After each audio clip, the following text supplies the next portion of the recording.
You were born a god. But from the moment you opened your eyes, a system went to work to make sure you'd never remember that. They didn't need to put you in chains. They just needed you to forget who you are. The control isn't loud. It's quiet. It's the rules you never questioned. The beliefs you absorbed without asking. The dreams they told you to chase. All of it designed to shrink the infinite into something small, manageable, compliant. But deep inside, there's always been a hum, a pressure behind your thoughts, a silent knowing that this life isn't what it seems, and that you're more than what you were told. This video isn't here to give you another philosophy. It's here to pull the curtain back and remind you of what you already know but were taught to forget. The God within you is real, and it's time to wake it up. You didn't just forget who you are, you were taught to forget. Every system you've ever trusted, from school to media to religion, was never neutral. It was designed with one purpose: to keep your divine nature buried under layers of obedience, fear, and distraction. The moment you could speak, you were given scripts. Scripts about who you are, what's real, what's allowed, and what's impossible. You were handed stories about the world that made you small before you even had a chance to question them. And it worked. Not because you were weak, but because you were open, curious, absorbing everything, and they knew it. From your earliest days in the classroom, the programming began. They called it education, but it was indoctrination, masked behind grades and gold stars. You were taught to sit still, raise your hand, ask permission to express your own needs. They trained your body before they even touched your mind. And once your nervous system was trained into submission, they filled your head with history rewritten by conquerors, with science that denied the unseen, with literature that glorified compliance and ridiculed rebellion. Think back to what you were told. Follow the rules. Respect authority. Be realistic. Don't question. Don't dream too big. These weren't just harmless rules. They were the architecture of your cage. Even your parents, your teachers, the people who loved you most, they couldn't stop it, because they were trapped inside the same system. They passed down the programming not out of malice, but because it was all they knew. It's not their fault, and it's not yours either. But it is your responsibility, now. Because the moment you see it, the spell breaks. You start to realize you've been acting out someone else's idea of a life. You've been wearing clothes that never fit, chasing goals that were never yours, measuring your worth with rulers built by strangers. And all the while, a deeper part of you has been whispering, "This isn't it. There's more." That whisper isn't fantasy. It's a memory. It's the ancient code that exists in your DNA, waiting to be reactivated. Long before organized systems stripped the soul from society, ancient civilizations knew the truth. The Egyptians spoke of Netta, not a god out there, but a divine principle that lives in everything, including you. The Vedic sages called it Atman, the self that is not separate from Brahman, the infinite. These weren't myths, they were maps. But the modern world reduced them to metaphor or dismissed them as mysticism. Because if you remembered your own godhood, the entire control grid would collapse. And that's why this knowledge isn't on your curriculum. That's why the mainstream media won't touch it. Because once people realize they are not powerless, they stop playing the game. They stop buying into the illusion. They stop obeying. Some things are too real to share publicly. That's why we created Insights Academy, a free newsletter where we go deeper into truths we can't speak here. Sign up at the link in the description and you'll instantly receive a free copy of The Kybalion, but only for a limited time. Because here's the reality. You weren't born to pay bills and follow orders. You were born encoded with divinity. That's not a slogan. That's physics. That's mysticism. That's what's being confirmed across spiritual and scientific disciplines alike. The idea that consciousness isn't something you have, it's what you are. You are not a being with a soul. You are the soul, animating a body, experiencing density. And when you begin to see yourself that way, not as a consumer, not as a citizen, but as a spark of the infinite, everything changes. But awareness alone isn't enough. You can't just know it. You have to unlearn everything that told you otherwise. You have to dismantle the false identities, the subtle agreements you made just to fit in, just to be accepted. And this process isn't always pretty. It's not love and light affirmations. It's a spiritual war against the noise in your mind. But this is where it begins. The moment you realize that the system wasn't built to liberate you, it was built to contain you, and the only way out is in. If there's one part of your body they fear you fully understanding, it's your pineal gland. That tiny pine cone-shaped structure in the center of your brain isn't just another organ. It's a biological portal, what ancient cultures revered as the third eye, the seat of the soul, the gateway between physical and spiritual realities. The Egyptians carved it into their temple walls. Eastern traditions built entire systems around activating it. Descartes called it the principal seat of the soul. And yet, in modern medicine, it's reduced to an afterthought. Why? Because awakening, it awakens you. And an awakened you is ungovernable. They don't want that. So instead, they attack it. Systematically, chemically, quietly. Look around. The most common substances in your environment weren't randomly chosen. Fluoride in your water, glyphosate in your food, microplastics in your blood, heavy metals in the air and soil. All of these substances share one horrifying trait. They accumulate in the pineal gland and calcify it.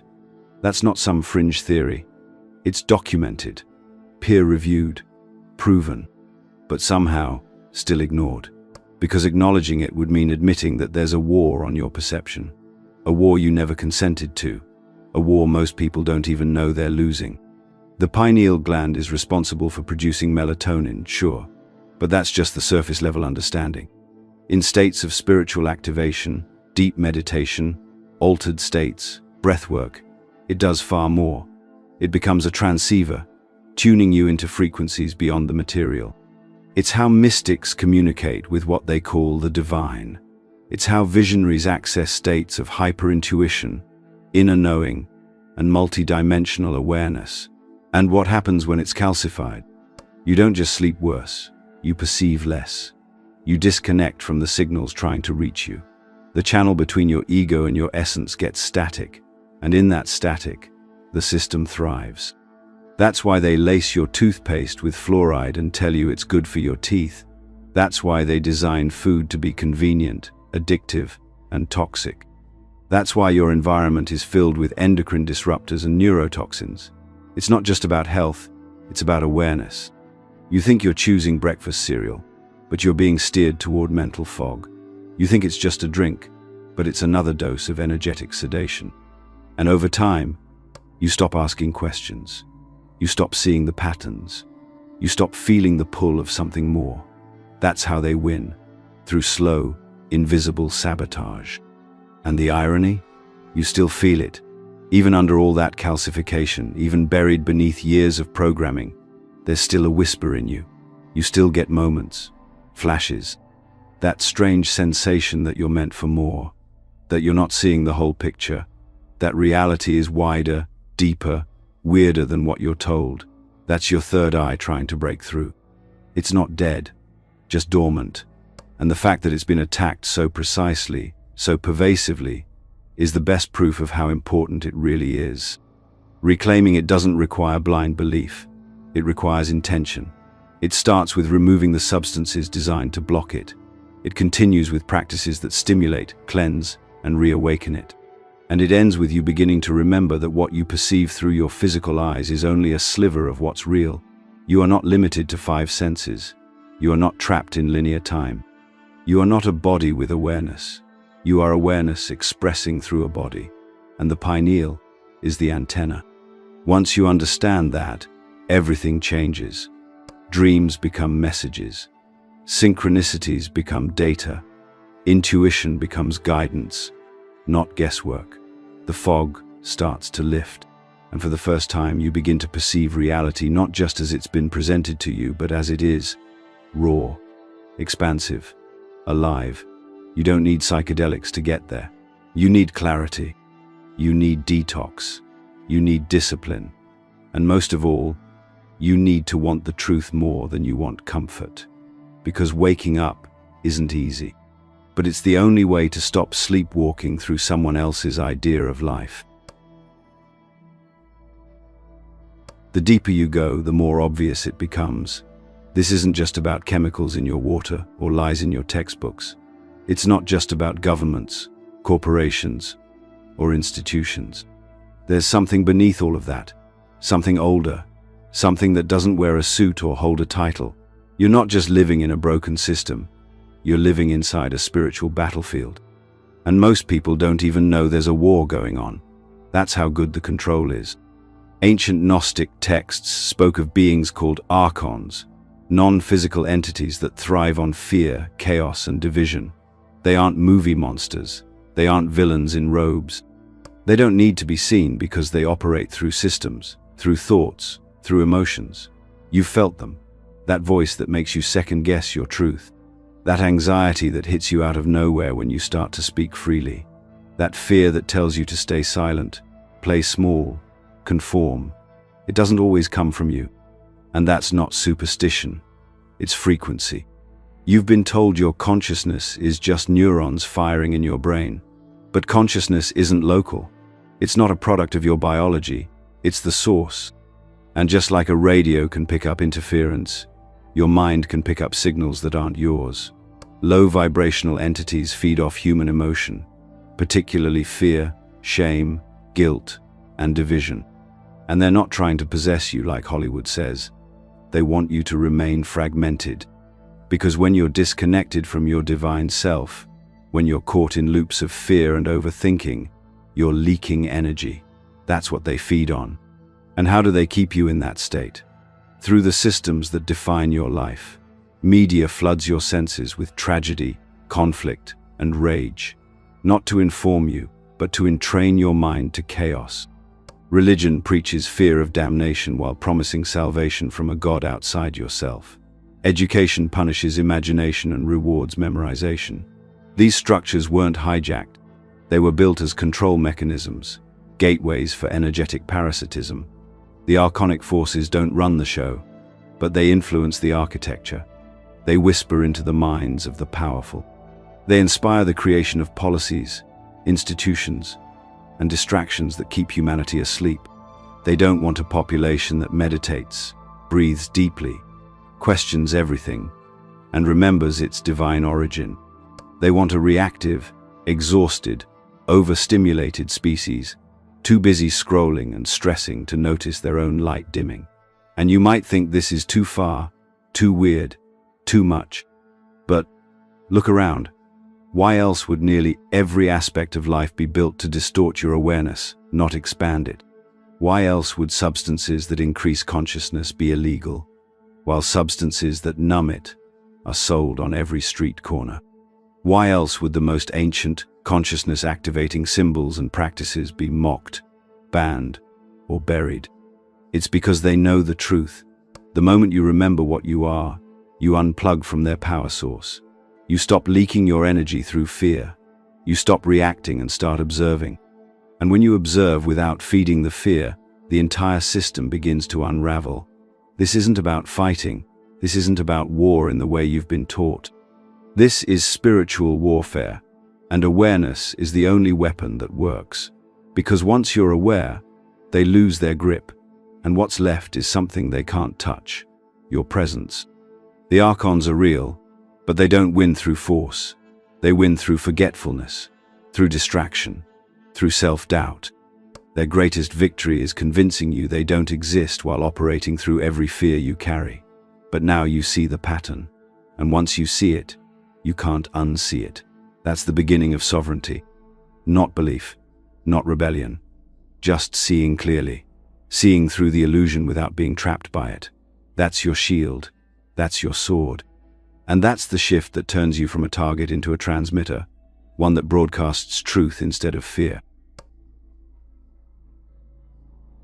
They didn't need to put you in chains.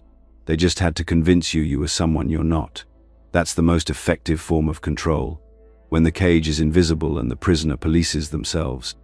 You were born as pure awareness, undefinable, unlimited, formless, but over time, layer by layer, They gave you an identity, a name, a nationality, a gender, a religion, a personality, and you believed it.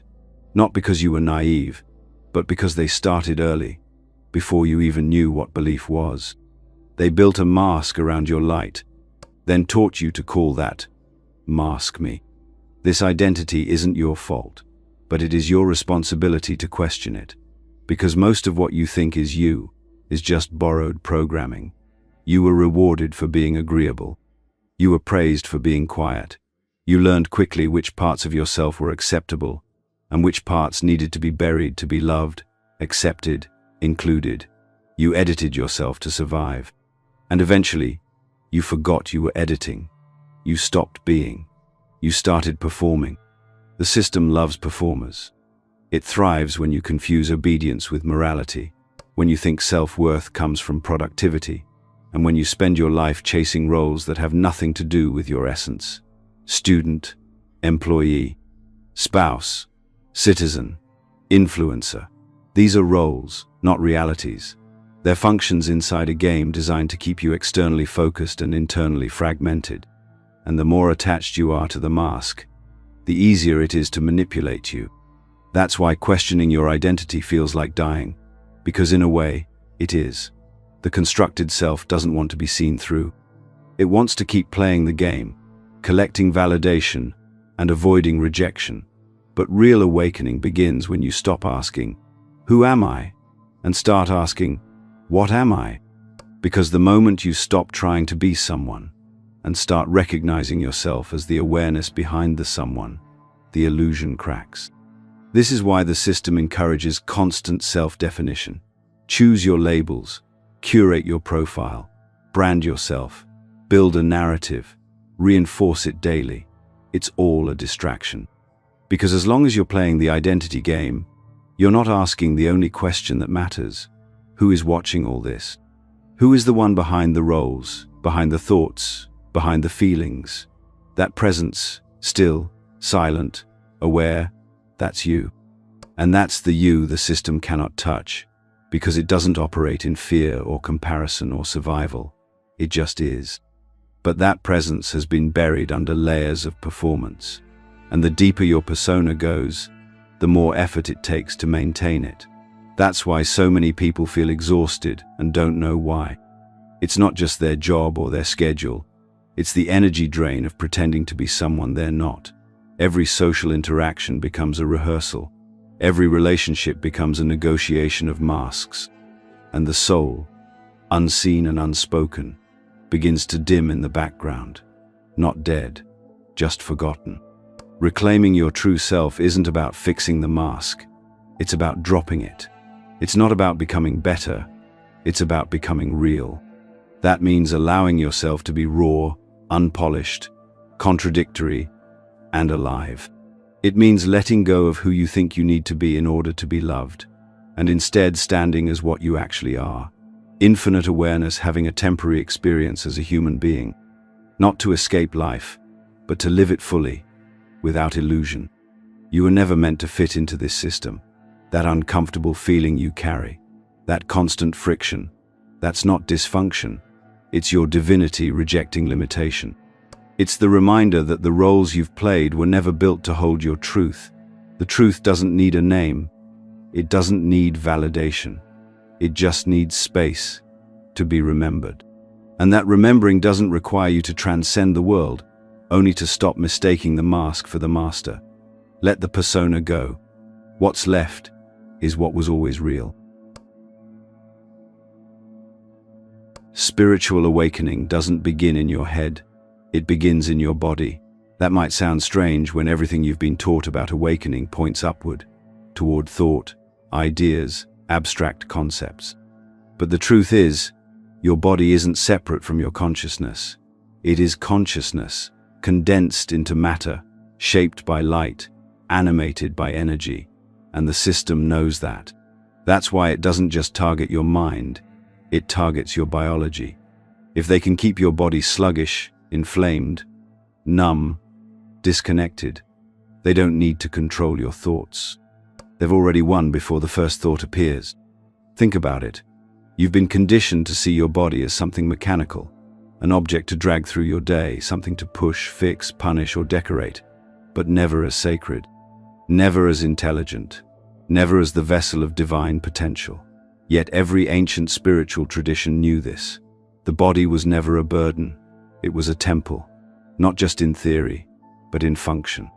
Every breath you take, every cell in your gut, every spark in your nervous system, it's all part of a living code designed for perception beyond the five senses. And they've spent centuries teaching you to ignore it. Start with the gut. Your gut produces more neurotransmitters than your brain. It's your second brain, regulating your mood, your energy, and your spiritual receptivity. But it's constantly under attack. Pesticides, processed food, antibiotics, synthetic preservatives, all of it designed not just to destroy gut flora, but to destroy your capacity to feel clearly. When your gut is compromised, your mind is clouded. When your digestion is inflamed, your thoughts are unstable. They don't want you to be sharp, focused, and intuitive. They want you bloated, distracted, emotionally volatile, and they've engineered the food system to make sure of it. But it's not just the food.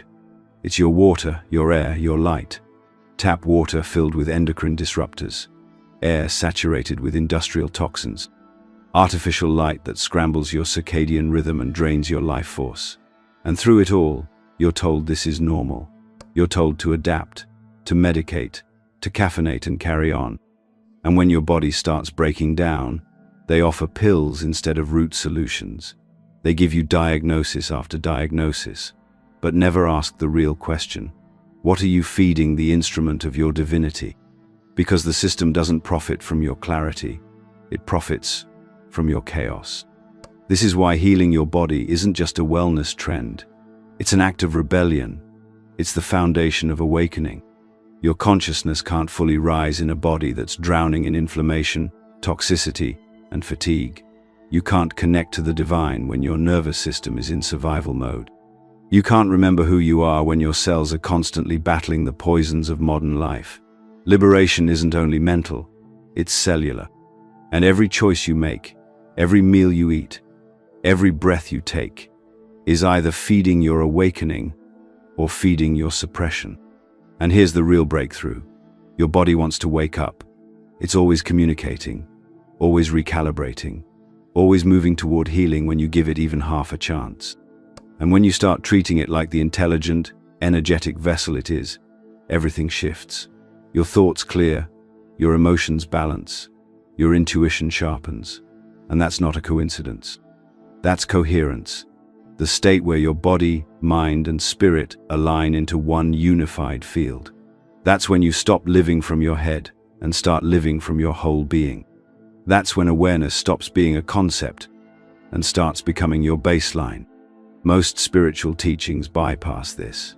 They tell you to meditate your problems away while still eating food that numbs your senses and scrolling until your dopamine is fried. But you can't hack your way to awakening. You have to live it. You have to feel it in your skin, in your gut, in your breath. This is the embodiment. Not the aesthetic kind, but the kind that rewires your nervous system and clears the fog from your perception. Because the divine doesn't just live in the sky or in scriptures. It lives in your blood, your bones, your breath. You don't have to look outside to find it. You just have to clean the vessel it's been trying to move through all along. The breath is not just air, it's a code. Every inhale is an entry point. Every exhale, a release. It's the most underestimated force in the spiritual toolkit because it's the most obvious, the most constant, and yet it's the most potent. While the world trains you to look outward for solutions, your breath has been quietly holding the key to your liberation the entire time. You just forgot how to use it. You breathe on autopilot, but you were never meant to breathe unconsciously. The ancients knew this. They built entire systems around intentional breathwork, not just for relaxation, but for transformation. In Vedic teachings, the breath is prana, life force, the bridge between the physical and the subtle. In Taoist alchemy, It circulates qi, activating the body's inner elixirs. In Hermetic tradition, the breath was the rhythm of spirit animating matter. Every mystical path, from Egypt to the Himalayas, understood, if you control your breath, you can control your state of consciousness. And if you can control your consciousness, you can remember what you are. But the modern world disconnects you from this. Fast-paced living, chronic stress, shallow breathing, it all constricts your life force. Most people spend their days breathing from the upper chest, never filling their lungs, never activating the full potential of their energetic system. The result is more than just tension. It's a closed circuit, a short-circuited light body. You end up living in a fog, unable to access the clarity that's always been just a few deep breaths away. Because your breath doesn't just move oxygen, it moves energy. And your body isn't just flesh and bone, it's a frequency field. Chakras, nadis, meridians, auric layers. These aren't New Age fantasies.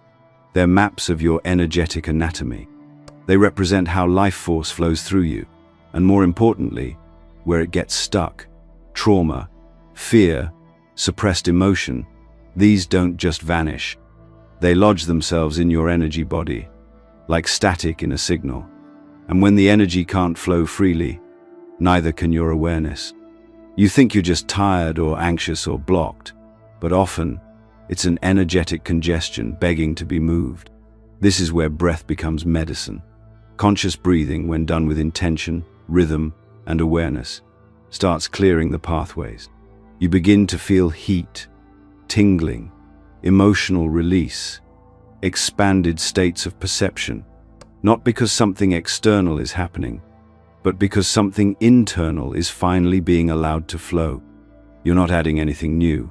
You're removing what was never supposed to stay. And as the channels open, something ancient stirs.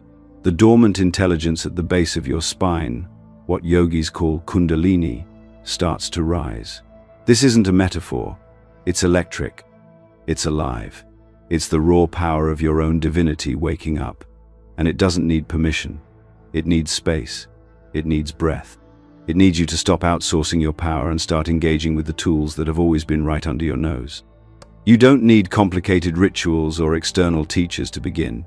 You need presence. You need patience. You need the courage to feel. Because real breath work isn't always euphoric. It can bring up everything the system taught you to bury. Grief, rage, ecstasy, truth. But through it all, something deeper emerges. A quiet, unmistakable knowing that you are not just surviving this life. You are here to live it fully, from your source, not your conditioning. This is why the breath is sacred. It's not just a biological function, it's a spiritual strategy. It is the most portable, direct, and democratic path to remembering the divine within you. It requires no belief, no middleman, no cost, only awareness. The system doesn't want you to remember this because the moment you do, you become your own healer, your own guru, your own liberation. You want to unblock the God within you. Start here. Close your eyes. Inhale fully. Exhale slowly. Do it again and again, not as a technique, but as a remembering. You were never disconnected. You were only holding your breath. You don't need to be hypnotized in a theater to live in a trance. You already are. Most people walk through their lives like actors who forgot their acting, locked into patterns so rehearsed they feel real. Wake up, scroll, consume, react, sleep, repeat. It's not just a habit, it's programming. Not through force, but through repetition. And the most dangerous part? It's disguised as normal, as harmless, as just how things are. You think you're living your life, but you're really playing out a script you didn't write. Culture is the delivery system. Every tradition, every holiday, every daily routine, they're not as organic as they seem. They were shaped by someone, for a reason. Take a closer look. The school bell you heard every day wasn't just a time signal. It was classical conditioning. Pavlov rang a bell and dogs salivated. The system rang a bell and you moved. Not because you chose to, but because you were trained to. And it didn't stop when you graduated. It just changed form. Now the bell is your alarm clock, your email ping, your social media notification, all of it designed to keep you externally focused and internally absent. You're constantly reacting, never fully present, never fully here. That's not an accident. It's engineering. The more distracted you are, the less you question. The more rushed you feel, the less likely you are to pause and ask, is any of this even mine? Think about the holidays, supposed celebrations of life, love, and family, turned into rituals of debt, overeating, obligation, and stress. You're told to show up, spend money, perform happiness. If you don't, you're the outsider, the rebel, the problem. Look at the architecture of it. Christmas? Consumerism dressed up as compassion. Valentine's Day? Conditional love monetized. Halloween? A festival of masks. But the biggest mask is pretending any of it still feels sacred. These are not celebrations. They are rituals of distraction. Repetitive ceremonies that anchor you to the script. Buy, conform, belong, smile for the photo, post it, check for likes, and call it a life. This isn't about shaming participation. It's about seeing it clearly. Because once you see the programming, you're no longer hypnotized by it.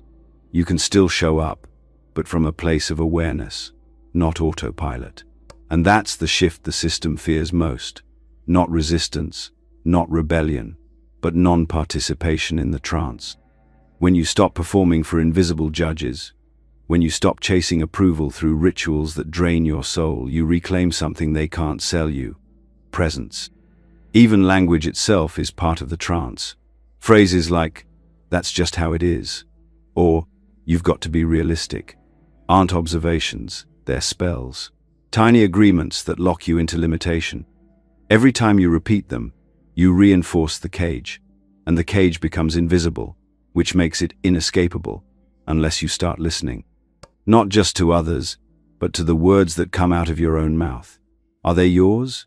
Or did you inherit them from people who never questioned them either? And let's talk about the corporate rituals, the morning meetings, the KPIs, the endless hustle culture that pretends burnout is a badge of honor. These are not pathways to purpose. They are distraction loops, designed to keep you tired enough to comply, but functional enough to continue. You're not thriving in this system. You're surviving it. And they'll keep it that way as long as you keep mistaking structure for meaning, routine for freedom, and busyness for value. But beneath the noise, there's still a signal, a subtle hum in your awareness that something's off, that this isn't what life was supposed to be, that maybe, just maybe, you're living in someone else's idea of reality. That whisper isn't your imagination, it's your intelligence, your higher self, your divinity tapping the glass from the inside, asking you to notice, to pause, to break the rhythm just long enough to remember who you were before the script got installed. The trance only works when you don't know it's a trance. And culture only holds power over you when you believe it's yours. But it's not. It was handed to you, marketed to you, drilled into you. And the moment you stop blindly accepting it is the moment you start authoring something else.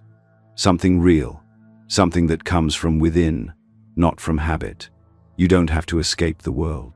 You just have to wake up inside it. It's one thing to awaken. It's another to live awakened. Most people don't realize that. They chase the peak experience, the moment of clarity, the flash of insight, the jolt of cosmic energy, and then go straight back to living like they never saw what they saw. But awakening isn't meant to be a moment. It's meant to be a life. It's not something you visit. It's something you become. And if you stop at the insight without integrating it, all you've done is collect another spiritual souvenir. Integration is the true test. Can you carry the awareness you touched in meditation into a heated argument? Can you stay rooted in presence while the world around you pulls at your attention, your ego, your fears? Can you live as the God within, not just when it feels good, but when it's inconvenient, uncomfortable, even risky? That's the threshold where most stop, right when embodiment begins. Because living from your divinity means breaking every agreement you made while asleep. It means letting go of identities that won you approval. It means releasing goals that were born from insecurity. It means walking through your life with a level of self-responsibility that the ego wants nothing to do with. The God within you doesn't play status games. It doesn't need applause. It doesn't measure worth in likes or followers or income. It's pure, quiet, unwavering presence. And it either animates your choices or it's buried under them. The world doesn't need more awakened ideas. It needs more awakened people who show up differently in their relationships, in their work, in their daily decisions. Not in a performative way, but in a grounded, steady way that radiates truth. When you embody your divinity, you don't need to declare it. It's felt. You walk into a room and your presence does the speaking. Not because you're special, but because you're aligned. No masks, no performance, just coherence. Just the frequency of someone who's remembered who they are and decided to live like it. This is where everything begins to change. Not from outside validation, but from internal revolution. You no longer tolerate what drains you. You no longer shrink to fit spaces that ask you to dim your light. You no longer seek safety in silence. Instead, you live out loud. You speak with clarity. You move with purpose. And you become a mirror, uncomfortable for some, liberating for others. Because your embodiment reminds people of what they've forgotten in themselves. And this isn't about being perfect. It's about being real. The ego wants to appear enlightened. The soul just wants to be free. And freedom doesn't always look graceful. Sometimes it's messy. Sometimes it's awkward. Sometimes it's having hard conversations, making unpopular choices, or standing alone in your truth.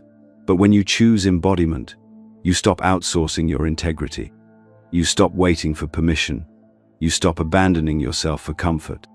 That's the deepest form of rebellion in a world built on illusion, living as your unfiltered, untamed, divine self. Not just in private, not just in safe spaces, but everywhere. Because the system doesn't fear your theories. It fears your embodiment.